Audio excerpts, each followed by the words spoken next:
some of those examples again. I'm recording. Can everyone hear me? Yes, they can. So let me do that. So again, this is just a reminder that, you know, if you were to graph this equation, ax plus by plus c is 0, where again, a and b and c are numbers, a and b are not 0 at the same time. So at least one of them has to be non-zero. Oh, and not only that, any line you draw in the Cartesian plane, you know, the xy plane, the equation of that can be written in this form. That line can be written this way, in other words. So that's just what they mean by the general form of a line, right? As I wrote here, every line is the graph of an equation that looks like this. And if you were to graph this, you would get a straight line. What's nice about lines is if you did want to graph them, you only need 2 different points on the line.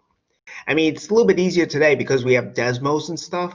And since this class is, you know, virtual, what I would probably ask is find 2 different points on the line, but show the calculations.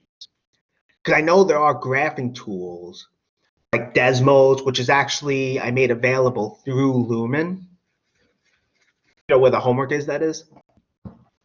So just being able to find 2 points on the line, I think, is more important. So anyway, let's get started. So last time what I did was I would get y in terms of x. I mean, it's not wrong to do that. It's just more work than necessary.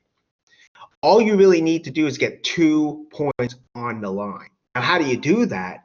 You basically have to get 2 solutions to this equation. In other words, you want to get an ordered pair, x, y, that satisfies this equation. I mean, it's not hard to do that. What you can do, as I do here, is you can take x to be a number and then calculate the corresponding y. And you can also, as I do over here, I'll go through it shortly, you could set y to be something and calculate the corresponding x. So let me go through that here. So we need 2 points on the line. In other words, we need 2 solutions to the equation. Okay, well, so what I'm going to do is I'm going to let x be 0. And then I'm going to calculate what y has to be. Okay, so by doing that, setting x to be 0, the 3 times 0, we get 3 times 0 from 3x minus 4y plus 1 is 0. All right, so this is our equation. I'm replacing x with 0. And so by doing that, we get this. And as you can see, 3 times 0, that's gone. So we have minus 4y plus 1 equals 0. From here, what we have is we want to figure out what y is. And that's what I'm doing here. I'm solving for y. Namely, we have minus 4y plus 1 is 0. Right? So I subtract 1 from each side. Get minus 4y is minus 1. Now remember, we don't want minus 4y, we want y, so we divide by minus 4. And that's what I'm doing here. And so I get y equals a fourth. So what is this saying? This is saying that the point 0, a fourth, is a solution to this equation. That is, this ordered pair is on the graph of this. It's on the line. Right? So again, I chose x to be something, and I calculated what y has to be. and these calculations show this is a solution to this equation. Now I chose x to be 0 here, but really that was, well, I wouldn't say it was random, but you really don't have to choose 0 here. I could have chosen x to be 1, -1, 2, a billion. I don't know why you would choose a billion, but theoretically you could do that. And then you would calculate the corresponding y. I mean, I chose 0 for x because I thought it would be easiest to do. Because 3 times x, when x is 0, that part is gone, and the equation becomes a little bit easier. Now, we need another point. So what I'm doing is I'm choosing y to be 0. So what I'm going to do is this. I choose y to be 0, okay? And then we figure out what x has to be. So in a sense, I'm interchanging the roles of x and y from here. So we have y is 0. So we have 3 times x minus 4 times 0 is 0, so that's on. So we have 3 times x plus 1 is 0. And now we have to solve for x. That's pretty easy to do, I hope. Right? We subtract 1 from each side, divide by 3, as you can see, and boom, we get x equals -1/3. So what is this saying? This is saying this ordered pair, right, when y is 0, x is -1/3. This ordered pair, this point is on the line. This point is on the graph of this equation. As you can see, it's a solution to this equation. Now, just like over here, I could have chosen y to be any number I want, and then I would solve for x. And in fact, instead of setting y to be something, I could set x to be something different, 0. That's fine. All we need is 2 different points on the line. That's all we're looking for. Now we have 2 different points on the line. Okay, so what do? We plot them and connect them by a straight line. I mean, I know I did this through, looks like GeoGebra, not by hand. I mean, on a exam, I'm not going to ask you to graph a line by hand because, there's GeoGebra and stuff. But this is what you could do.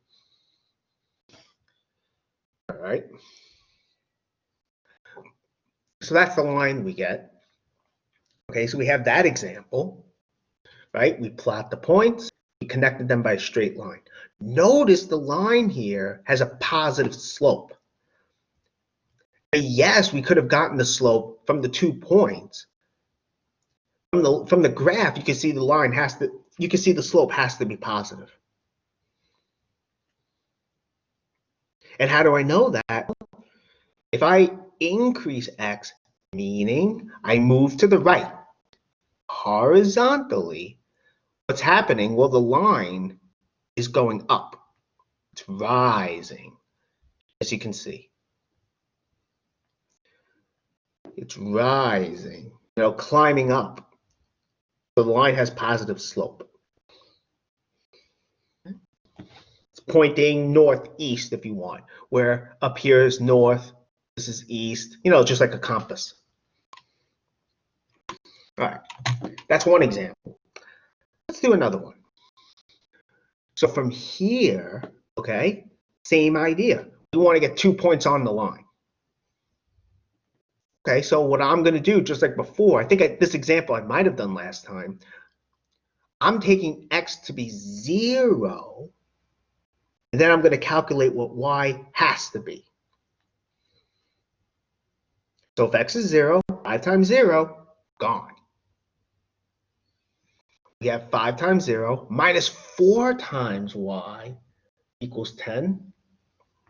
So we're left with this. So 5 times 0 is gone. What do we do next?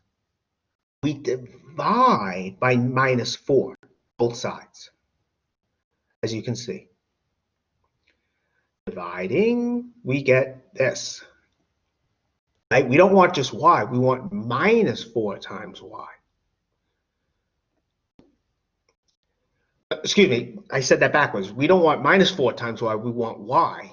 So we have y equal minus 4 times y, we divide by minus 4, we get y equals this. So this tells us this point is on the line, as you can see. Right? It's a solution to this equation. I know it's a lot less work than last time, because last time I was getting y in terms of x. I was solving for y in terms of x. I mean, you could do that if you want. It's not wrong to do it. It's just in this problem, it's unnecessary. I know in the quiz, I think if I remember correctly, one of the questions I put there asks you, I think it's a quiz I made like previous semesters ago, but it asks you for the slope. I mean, you could get that by getting y in terms of x. And looking at the coefficient of x, not from here, but you have to get y in terms of x. Or you can get 2 points and just calculate the slope that way. So we have 1 point here. Let's get the other point. So again, you could choose, you have a lot of freedom here. I'm setting y to be 0. By doing that, I end up with 5x minus 4 times 0 is 10. Right? So I'm setting y to be 0. You could set y to be anything. By setting y to be 0, this piece here is gone. We're just left with this. And so 5 times x we get is 10, right? And then from here, right, we want to get x. That's not so bad. You just divide. Mainly dividing, we get both sides by 5, right? 5x over 5 equals 10 over 5. We get x equals 2. So this is saying when y is 0, x must be 2. When y is 0, x must be 2. And so this is also on the line. So this is also on the line. Let me just pause this to, actually, no, let me keep going. So we have these 2 points on the line. Once we have these 2 points, we can sketch the line. But even if we don't, we could tell right away, well, I mean, you could calculate the slope, but we would be able to tell right away the slope has to be negative. No, excuse me, positive. How do I know that? Because as I go from one point to the other, so that x is increasing, so the first coordinate is going up, the y coordinate is also increasing, right? It's starting out as a negative and becomes 0. So if x gets bigger, the first coordinate, y, the second coordinate gets bigger. Hence, the slope has to be positive. And as we can see, I'm right. Right? The x coordinate gets bigger, meaning you're moving to the right horizontally. You can see that the y coordinate is also getting bigger, meaning the line is rising. It's going up.